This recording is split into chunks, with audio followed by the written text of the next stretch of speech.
Topic for today, as you heard, is the preview of the Microsoft New Planner. First of all, why do we talk about the preview and what finally is it? Many of you probably are deeply involved in the Microsoft marketing messages that you get every now and then, or maybe all the time. Since Ignite last year, a big announcement and the big marketing wave has been rolling for something called the New Planner. And today we want to, let's say, look into that and let's say solve the mystery. So what does the work management tool offer, and also what is missing? That's always a personal, let's say, estimation, but I think you should know about what to expect from all that. And we have seen from the audience that many of you are using Excel to work in your projects and maybe also for the resource management side of all that. And definitely we want to help you get a better tool set for all that. So we talk about what is the New Planner and what exactly is in one place now, because it was the big promise by Microsoft that things come together that have been in separate tools and separate environments so far.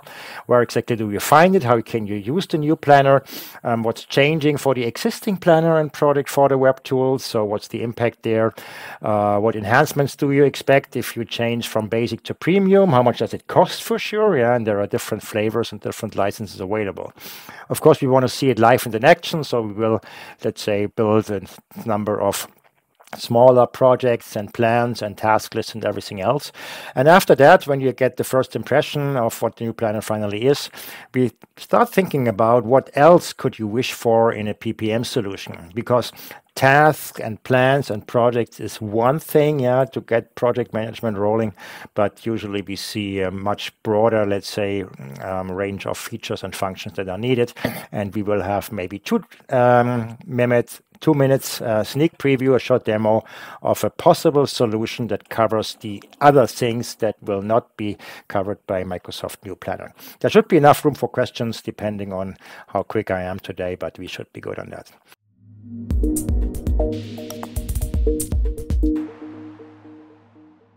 So what is the New Planner? First of all, it's the existing Microsoft Planner that you probably have been using. We've seen from the audience, 30% something was using Microsoft Planner already. It's also Microsoft Project for the Web, but not 2 separate solutions anymore, much more glued together, much more one user interface. And in the end of the day, it's not difficult to say, are you using Planner or Project for the Web, which is a premium plan? We will see all that in a few minutes.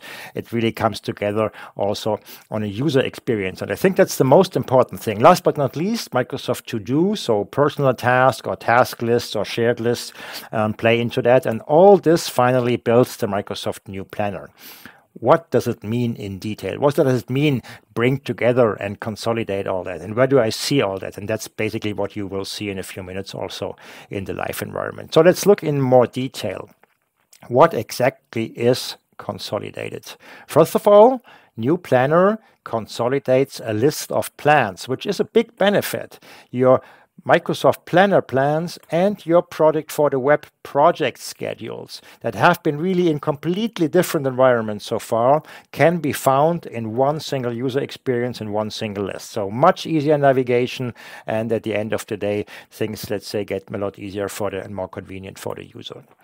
Secondly, New Planner is a list of tasks, which is brought together from everything that runs in Planner, everything that runs in To Do, everything that runs in Outlook, which means marked emails also show up there. And last but not least, if you're using OneNote and you define tasks there by labeling them correctly, they also at the end of the day show up in here. And the technology behind all that, if you look in detail, really is To Do, interesting enough. So To Do is kind of the technical base and the technical ground for consolidating all that. Even if you switch from New Planner into Microsoft To Do, which still exists, that doesn't go away, still exists, you will see your To Do task, first of all, but you will also see New Planner task, and again, you will see marked Outlook emails and OneNote task. So it's getting a little confusing every now and then. Where am I and what am I using to, let's say, plan all that and to assign all that?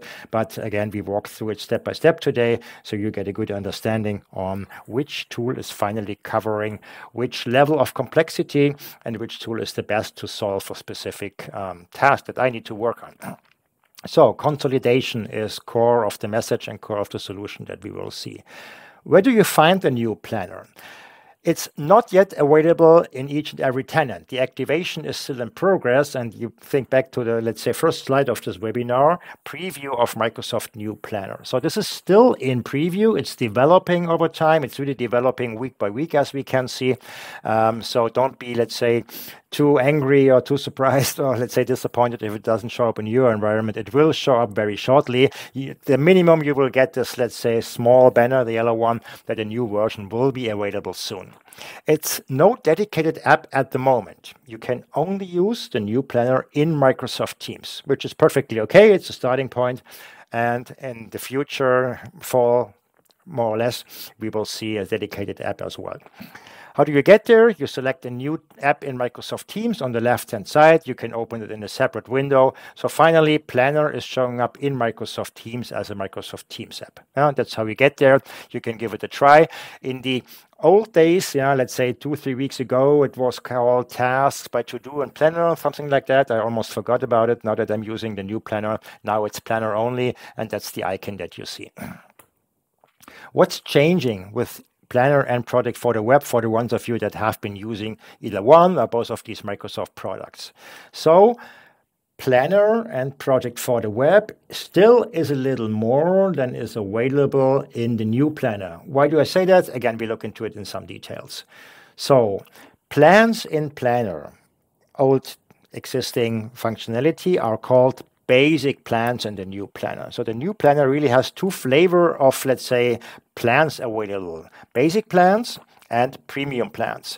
At the end of the day, if you are a new planner and you say, I want to create something new, you make a choice if you go for a basic plan, which runs in Planner, or if you go for a premium plan that runs in Microsoft Project for the Web. Again, wording is very essential, let's say, to cover all that and to understand all that. So new planner has basic plans and premium plans. A basic plan, maybe as a starting point, can later be copied to a new premium plan. That's what's existing right now. On the roadmap for Microsoft, again, in the next probably 3-4 months, we will also have a, let's say, promotion of a basic plan into a premium plan. Right now, it creates a new one, which means you keep the old planner plan, the basic plan, and add the new premium plan.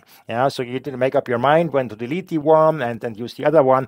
In the future, we will be able to promote it. For now, it will copy a basic plan into a premium plan. What's really nice and definitely a big advantage, new plans are not automatically associated with a group or a team. In Microsoft Project for the Web, so far you had probably to create a group and a team that if you wanted to share something. This is still possible later.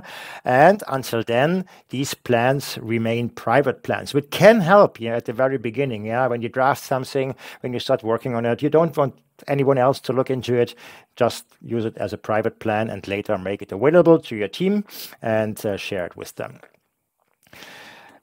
Last flavor to what's in and what's changing. Tasks from To-Do are displayed in the new planner. This is perfectly okay. Not yet task from Microsoft Project for the Web. This slide is, let's say, as of last week when we had the first webinar. It already changed in the meantime. So we have seen a few tenants, a few Microsoft environments where also Microsoft Project for the Web tasks show up in the new planner, which is the ultimate design goal. So don't be confused if it shows up or doesn't show up. At the end of the day, it will all come true, and then we will finally have the fully consolidated functionality of the new planner. That much about the changes that will come. What enhancement do you get if you go from an existing planner, which is a new basic plan, and then go into, let's say, premium, which is Microsoft Project for the Web? Again, we have seen from the first poll that a few of you are using Microsoft Project for the Web already. So I covered this in real, let's say, very, very high speed and top down. In premium plans, you have boards that allow a sprint planning. You have a Gantt chart. You have a structure with summary task, subordinate task, and milestones, so they can be, let's say, indented and outdented, as you know it maybe from other, let's say, scheduling tools. You have links between tasks and milestones that allow for scheduling. That's perfectly the difference between premium and basic. You have a history of, let's say, all the changes and operations you apply to these tasks. You have a chat on task level. You have custom fields at task level. You have a conditional formatting of cells in the task table. You can have capacities for people and resources via calendar settings. You can assign resources with working hours. You can define goals, which is not yet Viva goals. That's going to come. It's goals that can be linked to tasks. And maybe important for a few of you, you can use Copilot to generate, let's say, activities and detail activities in your schedule. So this should be replaced. It's not operations, it's activities or tasks. I'll change that later on.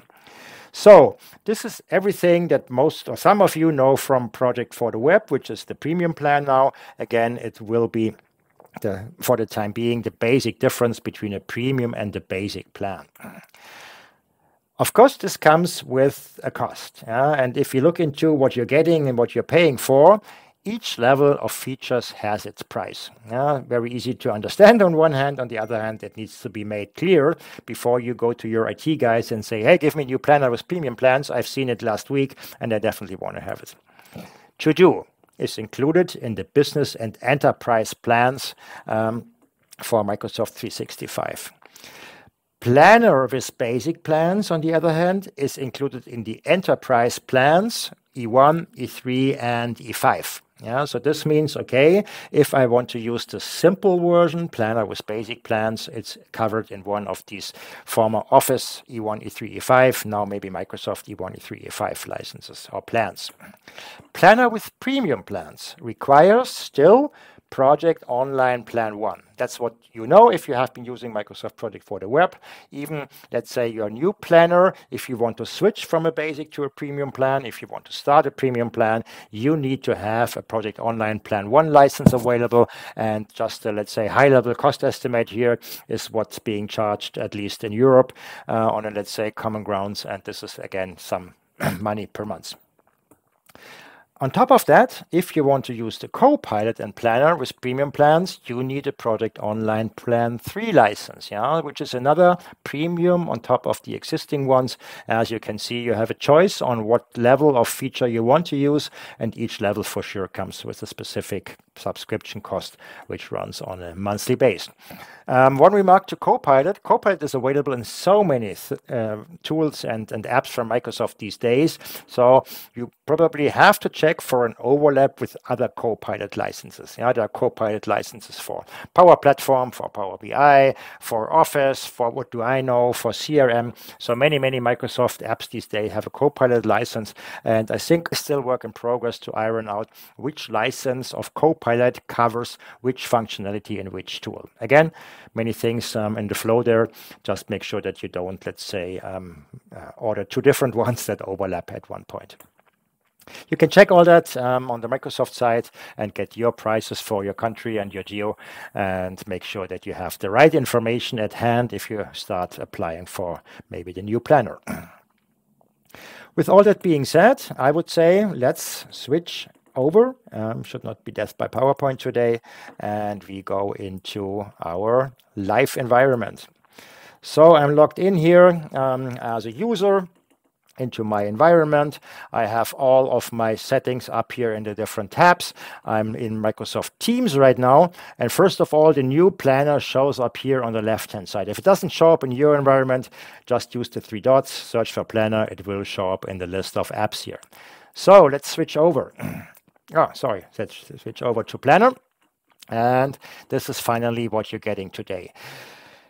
It's all empty for now because we want to step by step develop what we're getting here and what we're using here. So first of all, you see that Planner has my day, things that have been scheduled for today. So there needs to be a date associated to the individual task.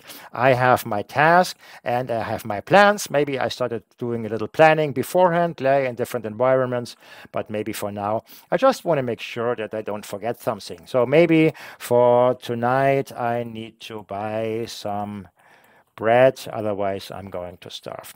So this gives me now the first option. Again, I can choose where I want to store this task. If I don't add anything like that, I need to take it away, and I need to say, okay, it could be a project, it could be a personal. Oh, okay, my fault.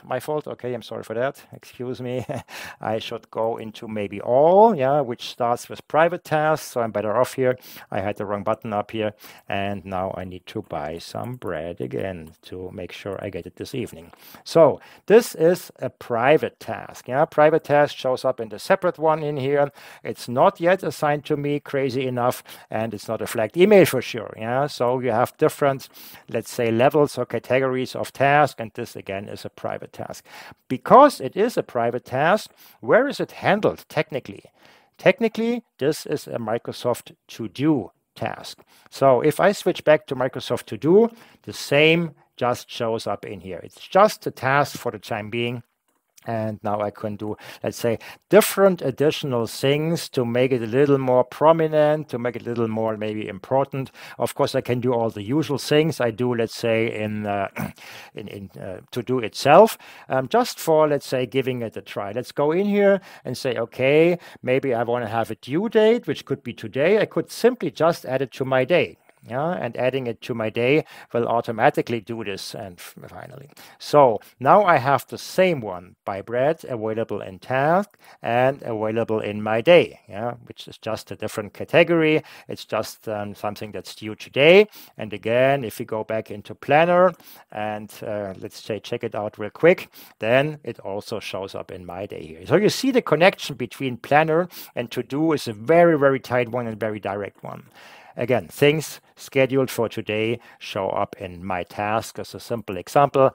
Again, it's just another task in here. So let's do something else maybe. Let's look into more, let's say, sophisticated usage of all that. And maybe I just go into my email. I just go into Microsoft Outlook. I just look into maybe the Power BI digest has just come in from Microsoft. I always love what they have and look into that. And they say, oh yeah, this is really important for me. I'd like to keep track of that. So I'm just flagging this message in Microsoft Outlook, which turns it into a marked or flagged email. And this finally, again, shows up in the new planner. So new planner, again, gives me an insight into all that. So if I look into my flagged emails over here, again, let's briefly refresh it. It usually takes a second or so. As I'm always impatient, I'm going to force it real quick. And then we should have the email available also in planner. Let's make sure we have it available here. And finally, yes, the flagged email is showing up here. And now all these different things come together in the overview of all my tasks. And I think this is the real story, the real benefit of New Planner, that independent where it's coming from, you will see all that in your personal list of things that you are supposed to work on. So let's fire the next, let's say, stage here and say, okay, a private task is something I do. Flagged emails is usually something I do. Now, how does it, let's say, behave if I look into my plans, the real planning? And again, let's take two different steps here and see what's happening there.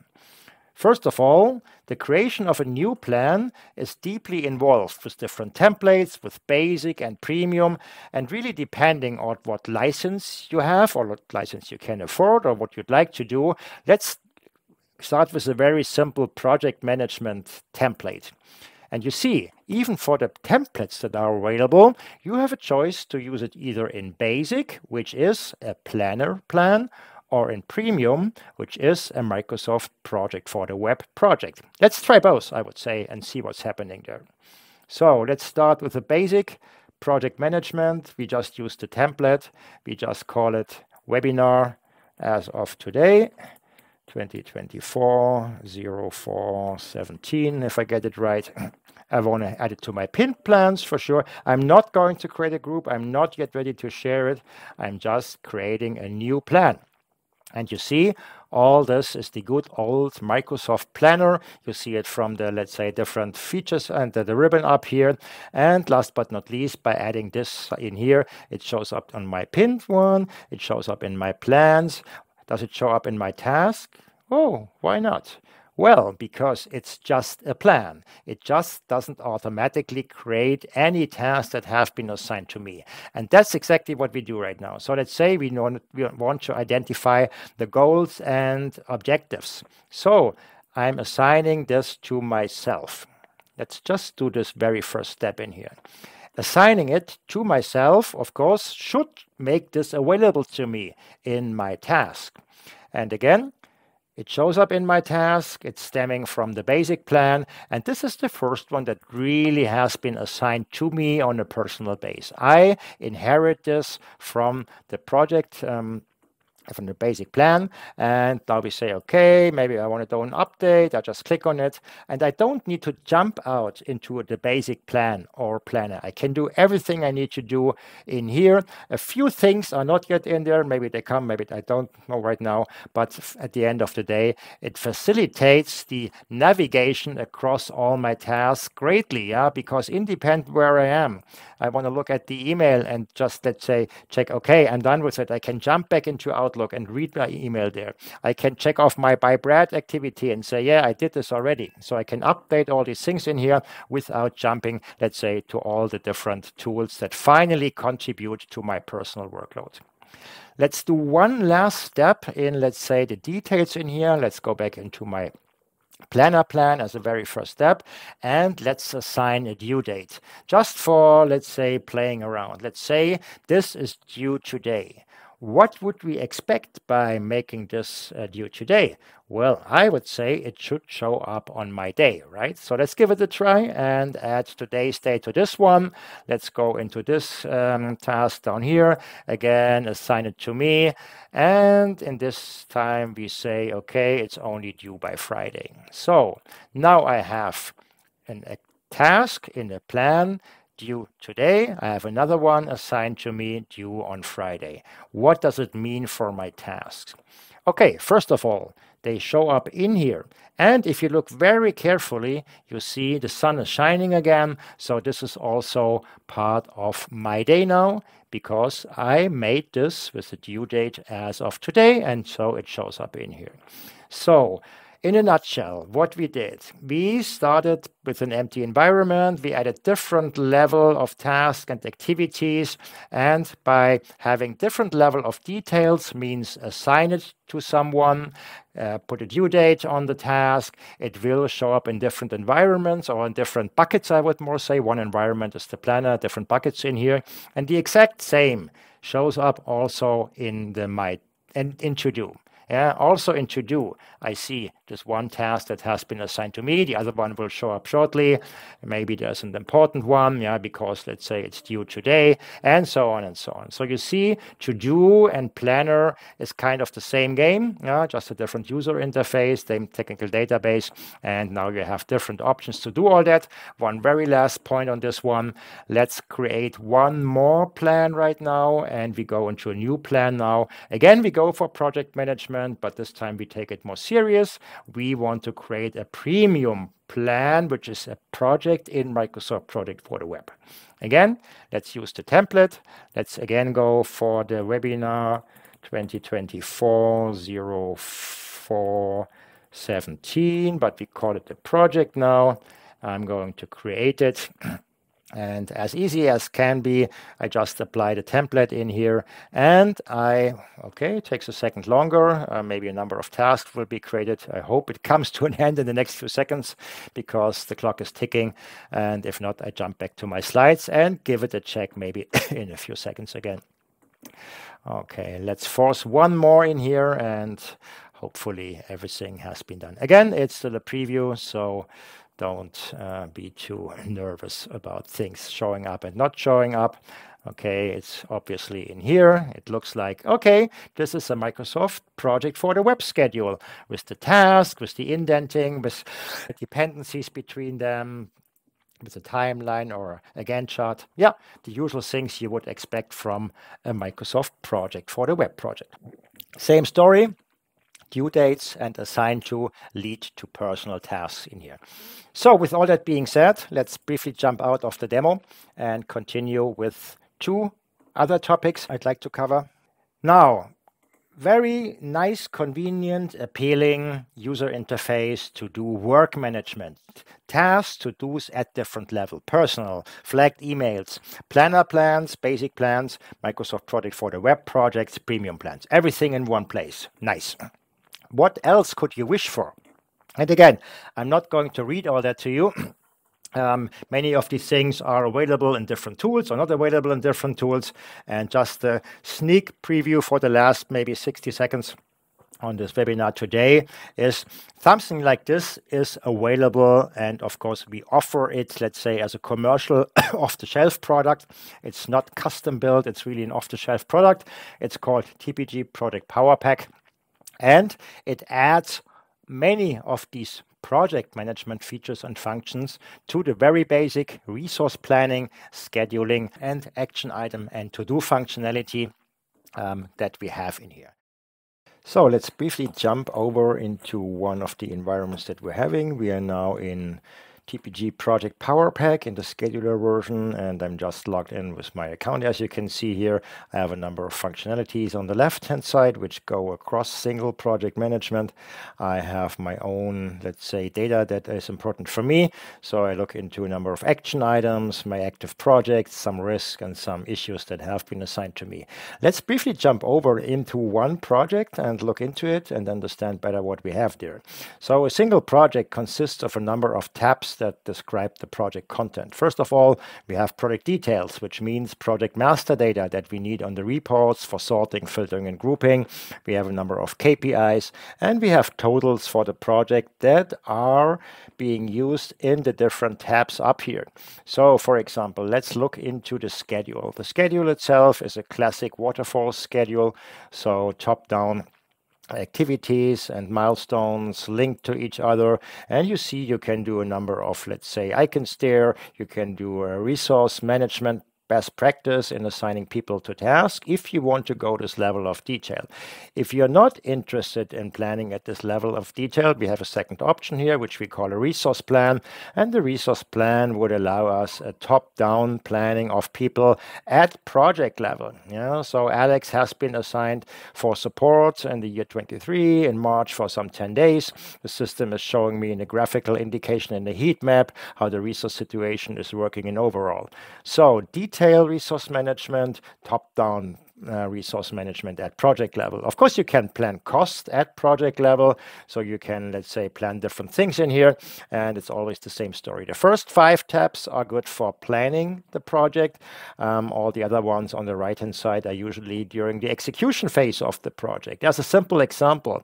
Are there any risks in the projects that you need to capture and maintain? And you want to see where the risks are. Are there any issues coming up from the risk or for something else? And someone needs to take care of them with a certain priority. Again, these issues and risk have shown up in my work when I entered into the system right now. Things that cause changes in the project should be documented and, for example, lead to a change request. And it's always the same basic principle. Simple, quick create form on the right-hand side, the usual suspects or fields that are necessary for a change request. And if you enter it, it goes into an approval workflow.